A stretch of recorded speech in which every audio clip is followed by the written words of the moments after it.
Bismillahirrahmanirrahim. Bismillahirrahmanirrahim. Assalamualaikum warahmatullahi wabarakatuh. Alhamdulillahi rabbil alamin. Alladzi khalaqal mauta wal hayata liyabluwakum ayyukum ahsanu amala wa huwal azizul ghafur. Asyhadu an la ilaha illallah wa asyhadu anna Muhammadar Rasulullah. Allahumma salli ala Muhammad wa ala alihi wa sahbihi ajma'in. Wa qala Allah ta'ala fil Qur'anil Karim, a'udzu billahi minasy syaithanir rajim. Yauma idzi yasdurun nasu ashtatan liyurau a'malahum. Bapak Ibu yang dirahmati Allah Subhanahu wa ta'ala, segala puja dan puji syukur kehadirat Allah Subhanahu wa ta'ala. Salawat dan salam semoga terlimpahkan kepada Nabi Muhammad sallallahu alaihi wasallam. Pada kesempatan kali ini, ma'asyiral muslimin hafizakumullah, kita lanjutkan kajian tentang ditafsir surat Az-Zalzalah. Pada pertemuan yang lalu, pembahasan kita sampai pada ayat yauma idzin tuhaddisu akhbaraha bi anna rabbaka awhalaha.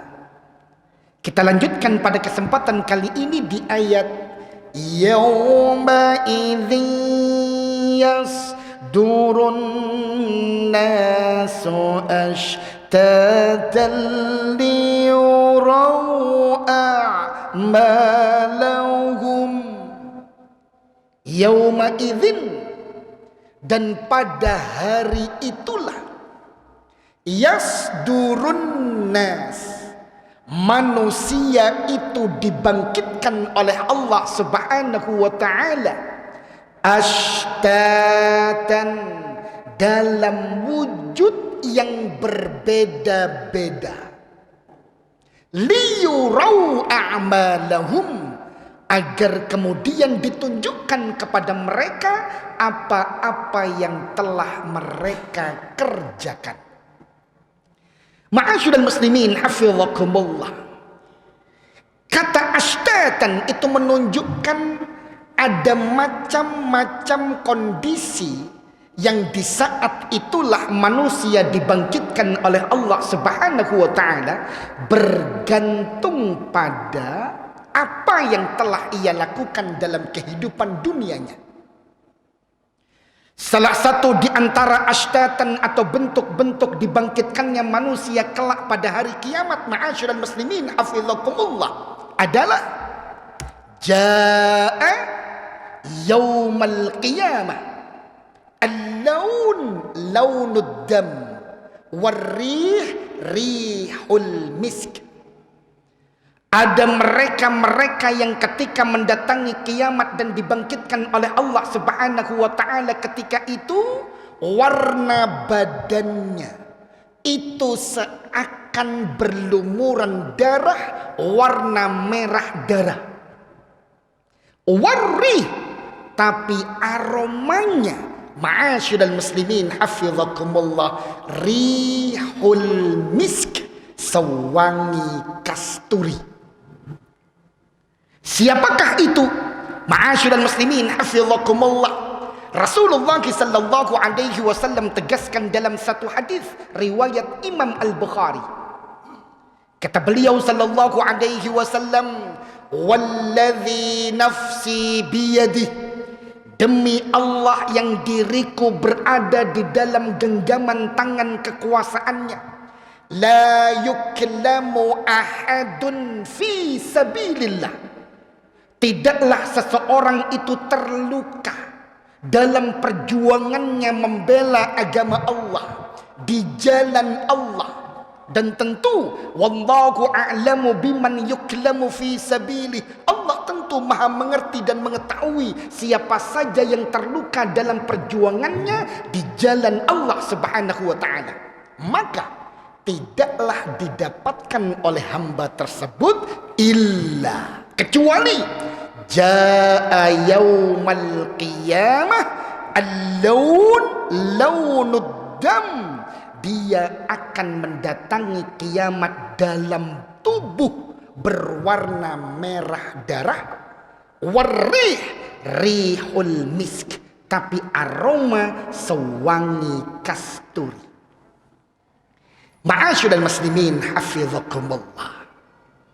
Ashtatan, bentuk yang lain dari wujud dibangkitkannya manusia kelak pada hari kiamat adalah atwalun nas a'naqan yaumal qiyamah. Akan ada orang-orang yang dibangkitkan ketika kiamat itu dalam wujud lehernya paling panjang di antara manusia yang lain. Bapak Ibu, siapakah dia yang dibangkitkan dalam wujud leher yang paling panjang di antara manusia-manusia yang lain ketika dikumpulkan di padang mahsyar? Mereka adalah al-muadzinun, orang-orang yang istiqomah mengumandangkan azan. Rasulullah sallallahu alaihi wasallam tegaskan, ma'asyiral muslimin hafizakumullah, dalam hadis riwayat Imam Muslim, al-muadzinun, berbahagialah para muadzin, termasuk muadzin di masjid yang mulia ini. Karena kata Nabi sallallahu alaihi wasallam dalam hadis tersebut, al-muadzinun, para pengumandang azan. Atwalun nasi a'naqan, dia akan dibangkitkan dengan leher yang paling panjang di antara manusia yang lain yaumal qiyamah, pada hari kiamat. Ada banyak pemahaman tentang hadis ini, tapi salah satunya disampaikan oleh Imam An-Nawawi bahwa leher terpanjang itu maknanya adalah kiasan bahwa ketika dikumpulkan di padang mahsyar dengan postur leher paling panjang, berarti dia akan sangat mudah untuk dilihat dari jarak berapapun. Maka maknanya berarti para muadzinun itu akan mudah dikenali kebaikannya. Terlihat betul bahwa ini orang baik. Nampak pancaran kebaikan dari wajahnya dan tubuhnya. Ma'asyiral muslimin hafizakumullah, dari jarak berapapun akan terlihat ini orang baik. Makanya kiasannya disebutkan dalam hadis ini atwalun nas a'naqan. Dia akan dibangkitkan dengan leher yang paling panjang di antara manusia-manusia yang lain. Ma'asyiral muslimin hafizakumullah. Ashtatan, di antara bentuk yang lain bagaimana dibangkitkannya manusia oleh Allah Subhanahu wa taala adalah kebangkitan yang indah. Salah satunya khuluful fam, aroma mulutnya. At-thayyabu min rihil misk, itu jauh lebih wangi dibandingkan aroma kasturi. Siapakah dia ma'asyiral muslimin hafizakumullah? Ada satu hadis riwayat Imam Al-Bukhari dan Imam Muslim, tentu dengan sanad yang sahih. Kadang hadis ini difahami ini kejadiannya di dunia. Disebutkan di dalam hadis ini, la khulufu famis shaim benar-benar aroma mulut orang yang berpuasa. At-thayyibu indallah, itu jauh lebih baik di sisi Allah Subhanahu wa taala min rihil misk, dari aroma kasturi. Cuman Bapak Ibu, ini hadis tidak berbicara tentang bagaimana aroma mulut orang yang berpuasa di dunia. Karena terkadang kita sendiri merasakan ketika berpuasa sunnah ataupun berpuasa Ramadan, kita hirup sendiri aroma mulut kita. Itu tidak sewangi kasturi. Ya lumayan basin lah. Berarti ini hadis bukan membicarakan tentang keutamaan aroma wanginya mulut orang-orang yang berpuasa. Di mana kejadian ini? Ketika dibangkitkan di padang mahsyar. Maka kekurangan yang dimiliki oleh orang-orang berpuasa salah satunya tentu aroma mulut. Ketika ada kekurangan karena ketaatannya di sisi Allah Subhanahu wa taala, Allah balaskan dengan kesempurnaan di akhirat. Malah yang tidak berpuasa itu malah rodok wangi. Mengapa? Karena sebelumnya dia bisa saja makan permen atau pakai wewangian untuk agar kemudian aroma mulutnya tidak basin. Tapi yang berpuasa, salah satu kekurangannya tentu aroma mulut yang kurang mengenakan. Tapi ketika kekurangan itu muncul dan dimiliki oleh seseorang yang sami'na wa ata'na, melakukan ketaatan di jalan Allah dalam wujud puasa, maka balasannya adalah kesempurnaan di akhirat. Dan ini hadisnya, la khulufu famis shaim at-thayyibu indallahi ta'ala min rihil misk. Benar-benar aroma mulut orang yang berpuasa kelak ketika kiamat itu jauh lebih wangi dibandingkan aroma kasturi. Bapak Ibu yang dirahmati Allah Subhanahu wa taala, itu tadi kebangkitan yang indah. Ada kebangkitan-kebangkitan yang dalam wujud yang mengenaskan. Salah satunya adalah ada orang-orang kelak ketika dibangkitkan dan dikumpulkan di padang mahsyar. Ma'asyiral muslimin hafizakumullah, amsaladzar. Dia dibangkitkan dengan ukuran sekecil semut. Fi suwarir rijal, tapi tetap dalam bentuk manusia. Dibangkitkan di padang mahsyar dalam wujud sekecil semut, tapi manusia bentuknya. Ini siapa? Ma'asyiral muslimin hafizakumullah. Dalilnya adalah di satu hadis dengan sanad yang sahih riwayat Imam Al-Bukhari. Rasulullah sallallahu alaihi wasallam tegaskan, yuhsyarul mutakabbirun, orang-orang yang sombong. Na'udzubillah. Mereka-mereka yang congkak, angkuh, sombong, akan dikumpulkan di padang mahsyar dan dibangkitkan ketika itu. Yaumal qiyamah, pada hari kiamat, amsaladzar fi suwarir rijal, dalam ukuran sekecil semut dalam wujud manusia. Yarshahumudzul min kulli makan, dia akan ditenggelamkan dan dilingkupi segala wujud kehinaan dari setiap tempat. Bisa kita bayangkan ma'asyiral muslimin hafizakumullah, dikumpulkan di padang mahsyar dengan jumlah manusia yang tidak tahu kita jumlahnya berapa, banyak tentu, tapi dia diwujudkan sekecil semut. Bisa saja dia terhempas hanya karena angin langkah kaki orang yang lain, atau mungkin tertendang, keinjek. Betul-betul dalam keadaan hina ketika itu. Ma'asyiral muslimin hafizakumullah. Setelah itu fayusaquna ila sijnin fi jahannam yusamma bulas.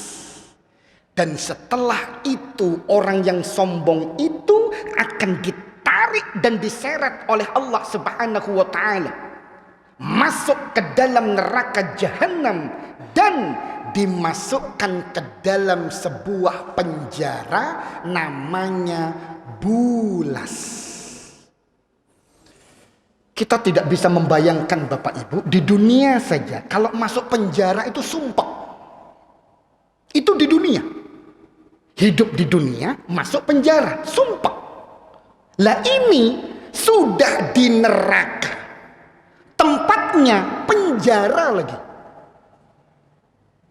Namanya bulas dalam hadis riwayat Imam Al-Bukhari ini. Kita tidak mengerti betul bagaimana nanti kesengsaraan yang akan dirasakan oleh orang-orang yang congkak itu. Ta'lukum narul anyaru. Dia akan dibakar oleh segala macam bentuk api dari api neraka. Dan ketika dia butuh minuman, dalam hadis ini disebutkan yusqawna min ausarati ahlin nar tinatul khobal. Dia akan diberikan minum, nama minumannya adalah tinatul khobal. Apa itu tinatul khobal? Ausarah, perasan. Kalau kita sebut mungkin lebih simpelnya jus. Jadi kalau ada jus mangga, itu berarti perasan buah mangga. Tapi ini bukan perasan buah apokat, bukan perasan buah mangga. Di sini dikatakan ausaratu ahlinar. Perasan dari tubuh-tubuh para penghuni neraka.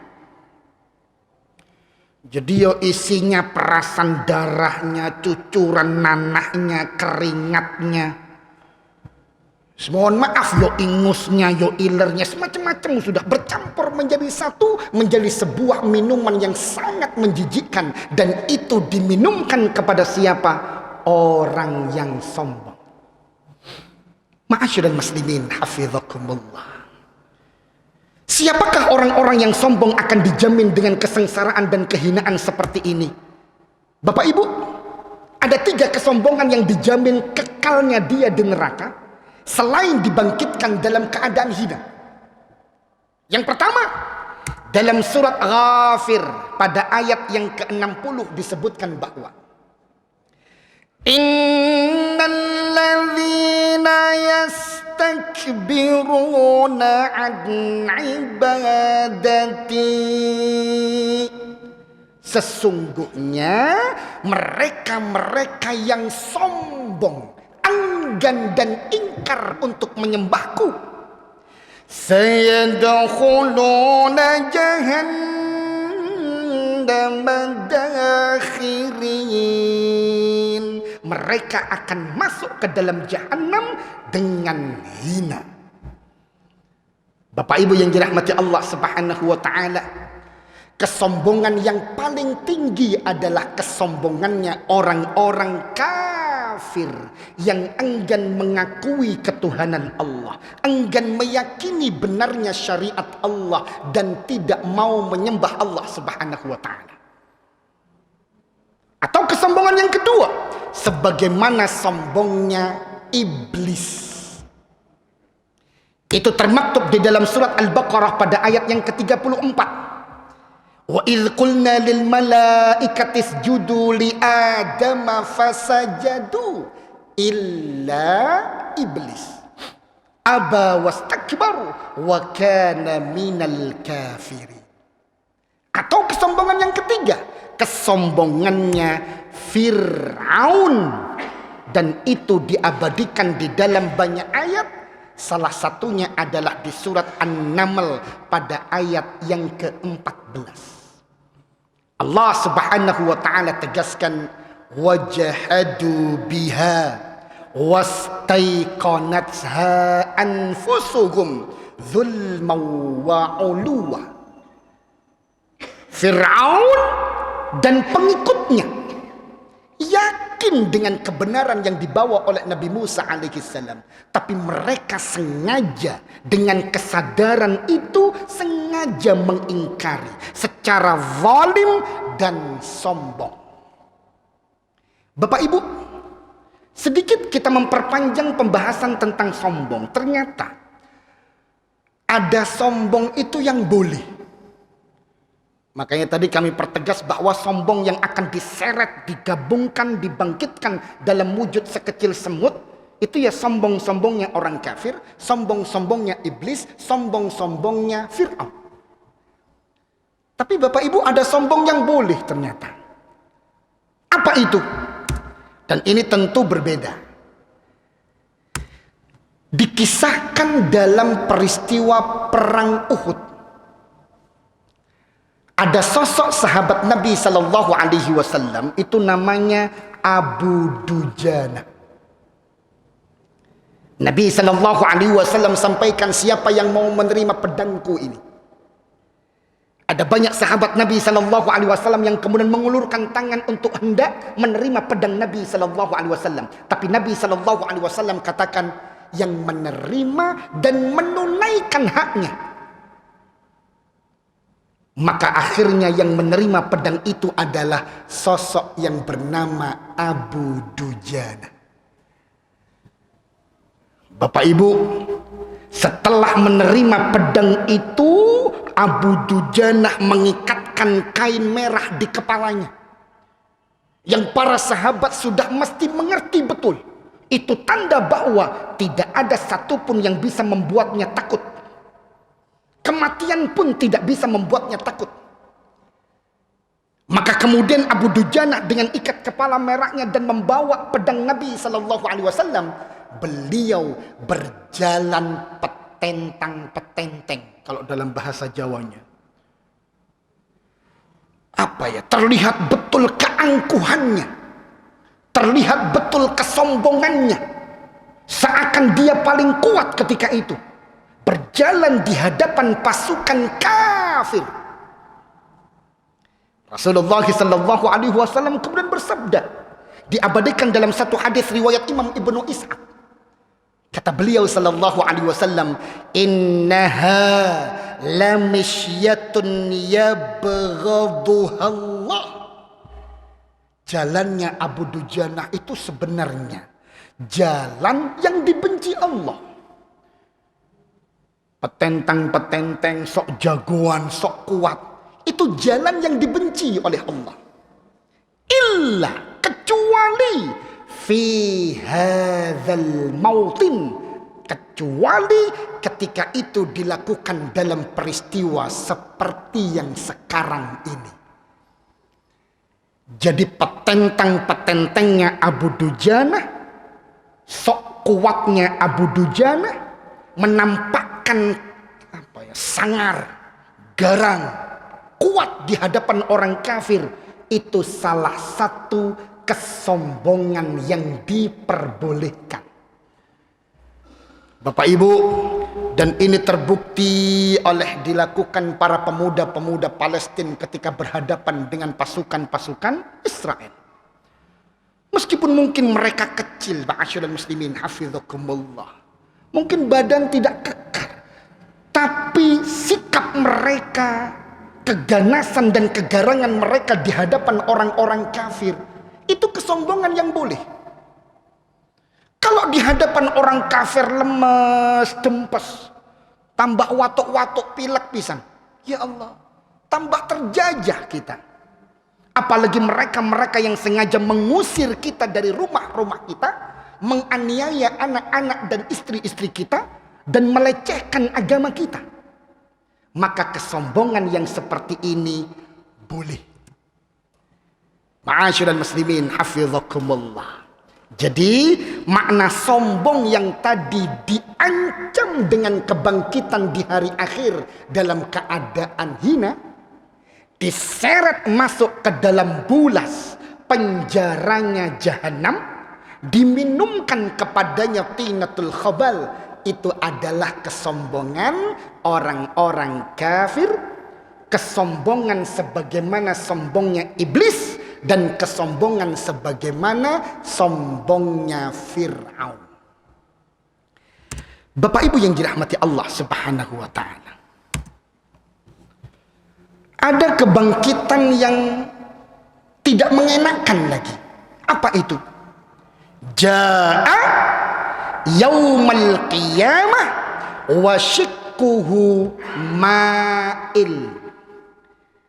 Ada orang yang akan dibangkitkan pada hari kelak. Itu dalam keadaan pundak itu miring.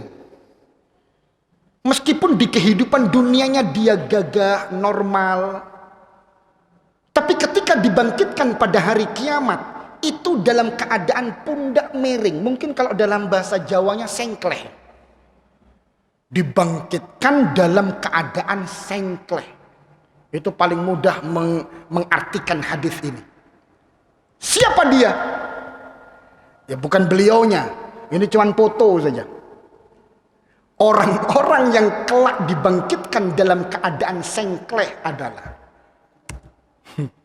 hadis riwayat Imam Abu Dawud, Imam Ibnu Majah, dan Imam An-Nasai.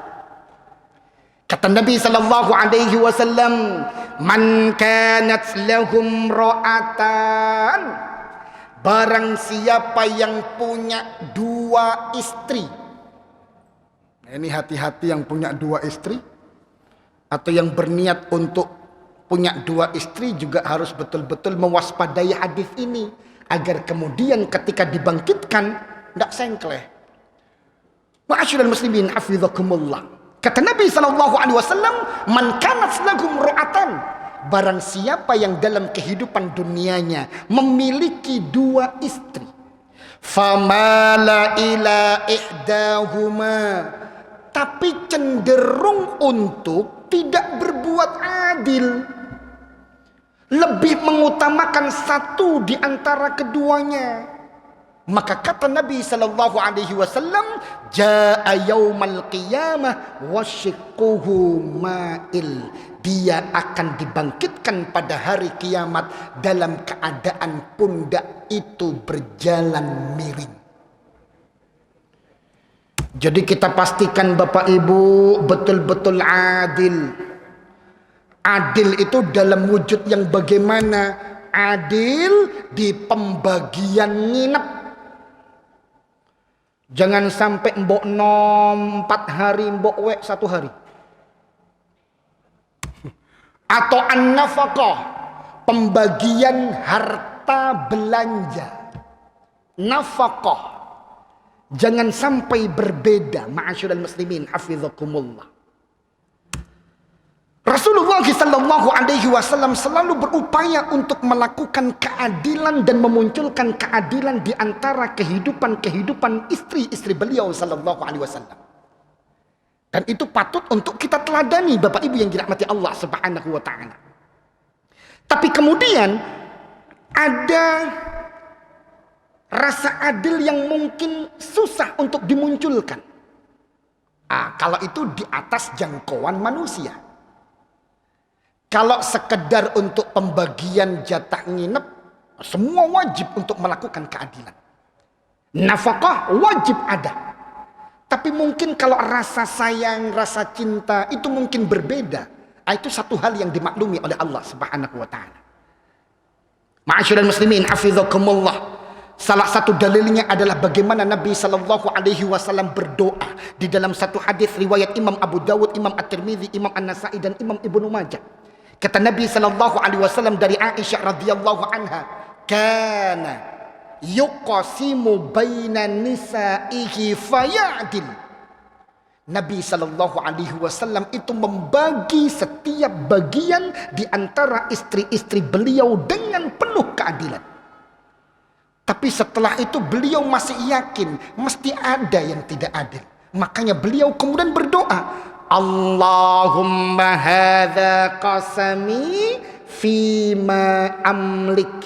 Ya Allah, ini adalah pembagianku yang bisa aku lakukan untuk memunculkan keadilan di antara istri-istriku.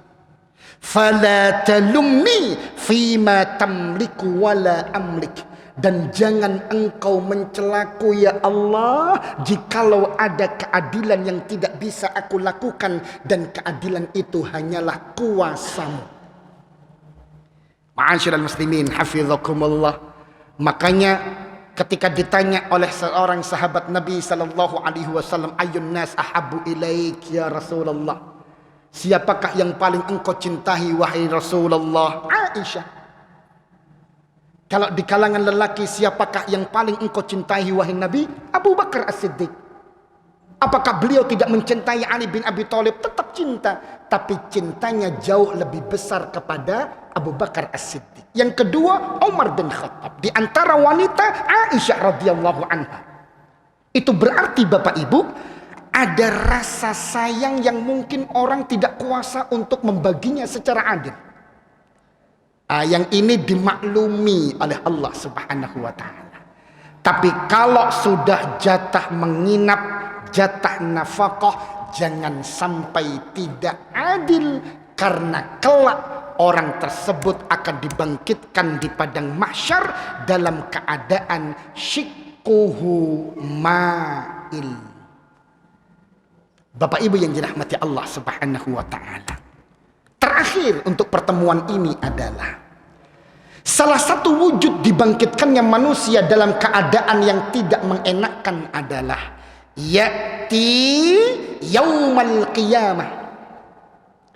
Ada orang yang kelak akan dibangkitkan pada hari kiamat, laisa fi wajhihi muz'atul lahmin.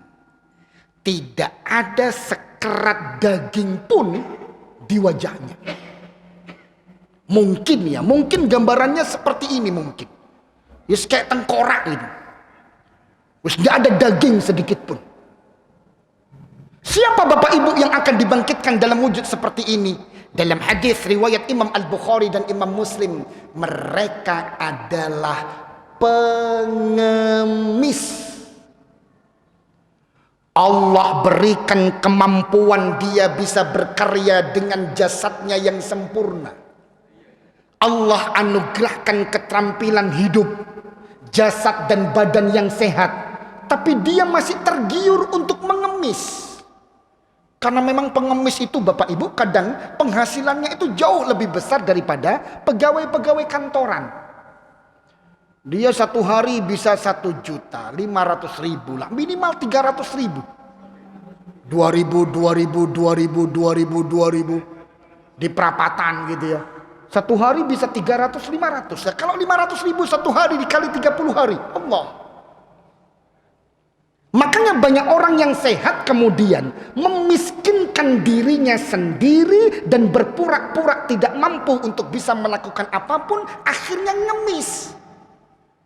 Orang-orang inilah kelak dibangkitkan di padang mahsyar, laisa fi wajhihi muz'atul lahmin, dengan wajah yang tidak ada sekerat daging pun di atasnya. Bapak Ibu yang dirahmati Allah Subhanahu wa ta'ala, maka apa yang kita lakukan, perbuatan apapun yang kita persembahkan kepada Allah Subhanahu wa ta'ala, itu menentukan jalan kematian kita, menentukan kehidupan di alam barzakh kita, sekaligus menentukan bagaimana kita dibangkitkan kelak oleh Allah Subhanahu wa ta'ala. Semoga kita yang hadir dalam majelis yang mulia, keluarga kita, seluruh umat Islam dibangkitkan oleh Allah Subhanahu wa ta'ala kelak karena amal-amal saleh kita, sehingga kita dibangkitkan dalam keadaan yang indah. Amin amin ya rabbal alamin. Ini ma'asyiral muslimin hafizakumullah yang bisa kita bahas tentang makna yauma idzin yasdurun nas ashtatan liyurau a'malahum. Semoga bermanfaat. Wasikum wa iyaya nafsi bitaqwallah faqad fazal muttaqun. Subhanakallahumma wa bihamdik asyhadu an la ilaha illa ant astaghfiruka wa atubu ilaik. Assalamualaikum warahmatullahi wabarakatuh.